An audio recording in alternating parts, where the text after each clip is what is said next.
Bismillahirrahmanirrahim. Alhamdulillahi rabbil alamin. Wassalatu wassalamu ala ashrafil anbiya'i wal mursalin wa ala alihi wa sahbihi ajma'in. Ya Allah, Engkau Tuhan yang Esa, yang Tunggal, yang kami sembah dan kami bergantung sepenuhnya hanya kepadamu. Kami mohon, Ya Allah, tanamkan dalam hati kami penghayatan terhadap kalimah Tauhid.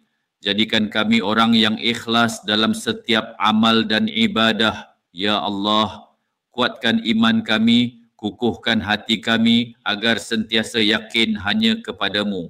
Lindungilah kami daripada syirik yang nyata mahupun tersembunyi. Jadikanlah bacaan surah Al-Ikhlas ini sebagai penghapus dosa kami, pembuka pintu rezeki kami dan penyelamat kami di hari akhirat kelak. Ya Allah, sebagaimana Engkau telah muliakan mereka yang mentauhidkan-Mu, maka muliakanlah kami dan keluarga kami dengan rahmat dan petunjuk-Mu. Berikan kami kekuatan untuk membaca, memahami dan mengamalkan Al-Quran dalam kehidupan seharian.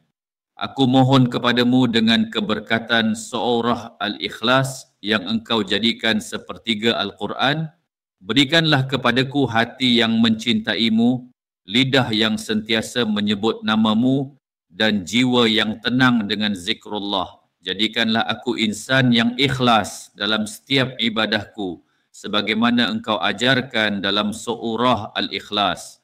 Limpahkan rahmat dan rezekimu yang halal dan berkat. Permudahkanlah urusanku dunia dan akhirat. Kurniakan kepadaku cinta kepadamu, cinta kepada Rasulmu dan cinta kepada orang-orang yang mencintaimu. Dan matikanlah aku dalam husnul khatimah, dalam keimanan yang sempurna.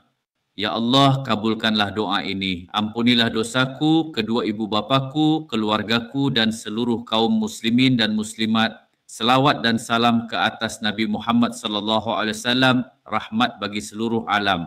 Allahumma ja'alna minal muwahhidin warzuqna al-ikhlasa fil qawli wal amal واختم لنا بالحسنى يا أرحم الراحمين. ربنا تقبل منا إنك أنت السميع العليم وتب علينا إنك أنت التواب الرحيم.